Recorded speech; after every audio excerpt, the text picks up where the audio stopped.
as we talked about returning to operations, one of the things we've been looking at is testing of essential employees. And people will see more about that. Do you want to speak to that, Chief? Yeah, so we had the opportunity to test. We got a batch of the rapid COVID testing kits, which are serum-based. So we get to, it's basically a prick of your finger, and it drops on something that looks like a pregnancy test stick, actually. And you add a reagent, and it gives us an idea if you're negative or positive, and there is a third area for the antibody exposure. And we were fortunate enough to get an initial small allotment. And what I tell people is anything that comes out that's new has to be tested thoroughly and evaluated. And that's where we are right now. The process of evaluating employees before they come back to work to see where they're at. I think that's important because the public is going to be interacting. We're going to have all kinds of plexiglass, there'll be facial coverings, all these other pieces will be in place, but we think it's important to at least get a baseline, especially of our frontline public safety folks, as to where they are, and these tests are going to become more readily available.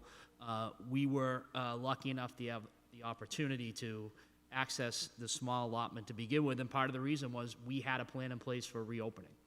And we were thinking of this 3 weeks ago. Even in the height of the crisis, we had a small group that was already looking at the reopening piece. So to combine the testing with the ability to reopen, we feel is the best way to go to give us a really good snapshot of kind of where we're at as a town. So in that testing process, what will we do if we have an employee that tests positive? So if we have a positive test, the employee gets tested, they go back out to their car, and for patient privacy's sake, the fire department paramedics are the ones that are administering the test through the Department of Public Health and the Health Department, but either the health agent or the public health nurse has the one-to-one with them, and then we send them for a nasal swab. So you have the serum test, which is the blood test that we're doing now, is followed up with a nasal swab at one of the drive-through sites. It's a public safety site in Foxborough.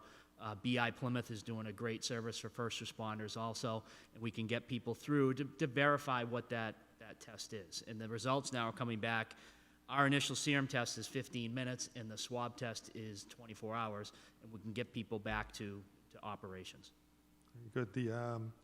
And as far as the testing protocol, because nationally you hear a lot of talk about testing, how does that protect the employees and the public?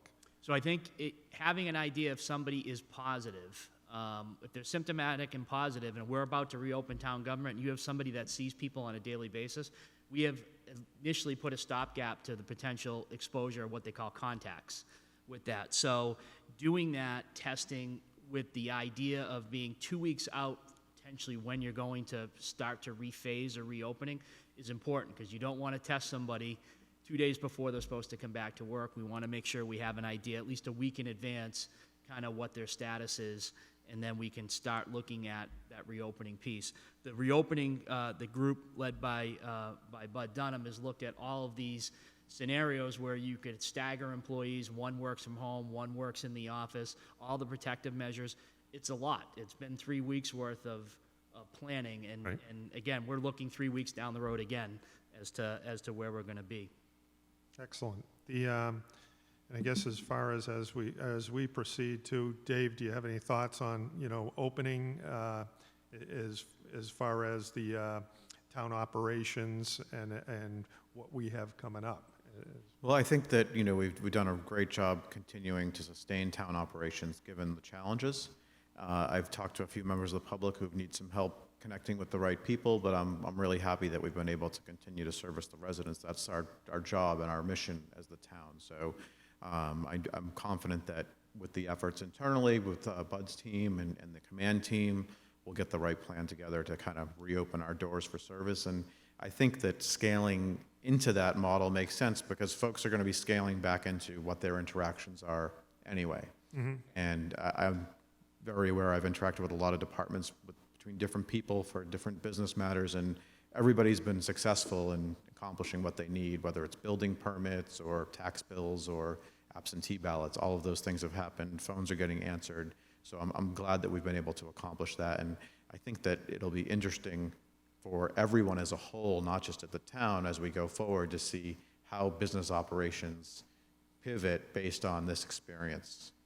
The, you mentioned too, Dave, as far as your involvement and assistance and with food banks and what's been occurring in that world, there's been a lot of donations as far as people donating to the community food-wise and whatnot, and I know up on the screen there's some, those groups that have been very generous to our community, providing a lot of meals in coordination of the Council on Aging with that, and providing the resources to people to allow them access to that.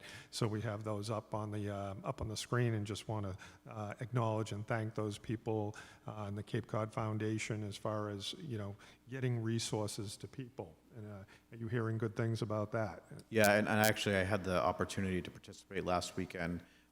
We met over at Holly Ridge with folks from the COA and delivered hot meals out to some seniors in the community, and it was a great experience.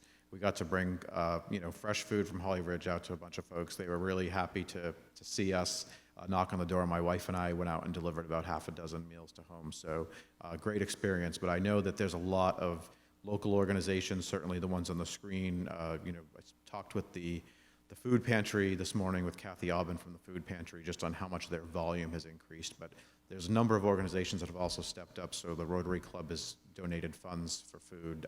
The DeWitt Clinton Lodge has donated funds for food. So there's a lot of different resources available for folks that do need help. So they shouldn't be afraid to leverage that. But there's also a ton of folks that are doing things to make that happen, which is great. No, it's fabulous what the community has done and reached out, and it's nice to see. You have any other thoughts today? Just want to add, while we were here, just if people see activity at Cape Heritage Nursing Home today, the National Guard is back. They're just doing 4 retests. They weren't necessarily satisfied with the containers, which I give them credit for identifying that and coming back. So you will see a small footprint there for a little bit this morning, and it's just to retest a couple people. Yep, and we had great results there. We had mentioned that before. Yep, excellent results. No residents, and only 3 employees out of 212. The combination of the two. So. Okay. So, and as we will conclude this, but I just again want to point out that, as Chief Burke mentioned in the beginning, currently we have 9 active cases. So that, just a total of 9 active cases, and that's because people are adhering to social distancing, the protocols, being respectful of one another. That drives the decision-making, the age of them, their activities, and this is why, thus far, we're going to maintain the order that's in place as far as employees wearing masks in essential employment areas who deal with the public, and it's highly advised that people wear facial coverings into these facilities, and when they're in proximity of other people, it's respectful. Don't be selfish. It's not a pride thing, and it's not a, you're not going to tell me what to do. It's not a rights issue. It's just a consideration to your community, and I'm asking you to help with that. Thank you.